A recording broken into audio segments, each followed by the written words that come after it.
Talk about being here tonight. What does this mean to you? I mean, it's really special to us because, you know, Paul and Jeff are great friends of ours, and not only are we just happy to be here for them, but just the journey they went through the last few years and being able to, you know, fight so hard to be able to let us get married also here in California. It means so much. So we owe everything to them to, you know, for us being able to get married. Yeah. Obviously, the fight for marriage equality has been such a long road. How much farther do we have to go? Oh my God, right? You tell me. I mean, we're so close now, right?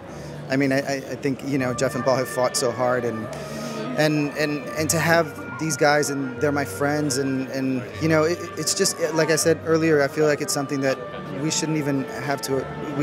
We didn't have to fight for. You know what I mean? It's a human right that we should have had from the beginning. So, you know, it's kind of bittersweet. It's wonderful that we're kind of, you know, we're being more accepted now. But I feel like there still is a long road ahead of us, and you know, there's a lot of people out there that don't agree with it, that are, you know, throwing a lot of hate our way. But you know, we got to stay positive and wish them love and light, and it's all about love, right? It's about people loving each other, and it's great. It's going to be a great night.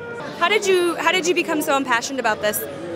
Well, Chad Griffin, who's now the head of the Human Rights Campaign, is a dear friend of mine. I met him when he was 19 years old and working in the Clinton White House. He helped me with the American president.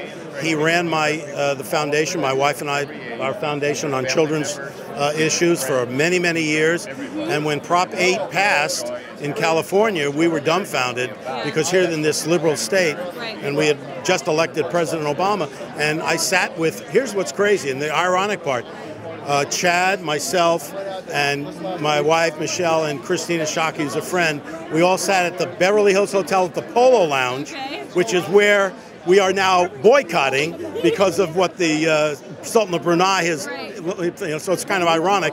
And we came up with this is where the idea for trying a federal court challenge to Proposition 8 came out of that meeting. So did you guys ever dream that you would play such an instrumental part in the fight for marriage equality?